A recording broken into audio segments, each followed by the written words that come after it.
But let's talk about conviction for a second, because I think often we hear that word and we think too much, or maybe in the past we've heard it in a way where it does feel condemning. It does feel like like judgment, or um, what's the word I'm looking for? But it's just condemning, but that's not true. See, conviction ultimately, and I love this definition from Webster's 1828. Fiction is simply this: it is the act of compelling one to admit the truth. That's it.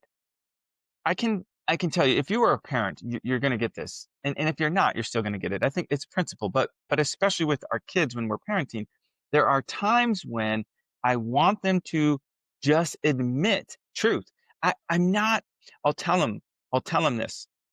Listen, I know you made a mistake, and I understand, and I'm not saying it is okay, but what's more important to me is that you know it's okay to speak and tell the truth.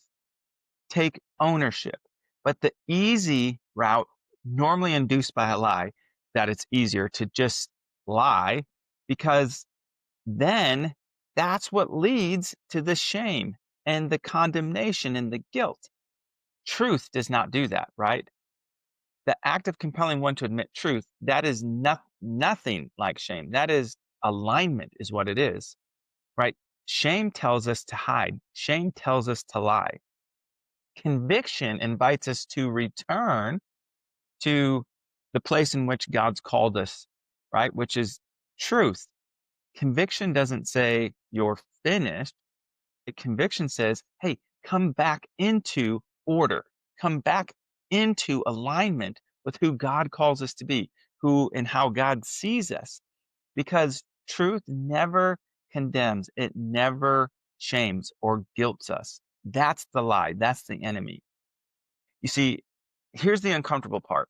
When we avoid truth, we don't eliminate pain. We actually create space for the guilt, for the shame, for the lies.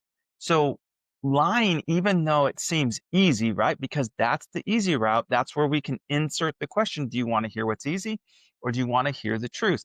Because when I want to hear what's easy, easy tells me lie, hide, don't admit, don't take ownership, don't admit truth, right? We always say, hey, admit fault. No, no, no. Admit truth. Whether it's fault or not, it's not relevant. Truth, however, is what's relevant.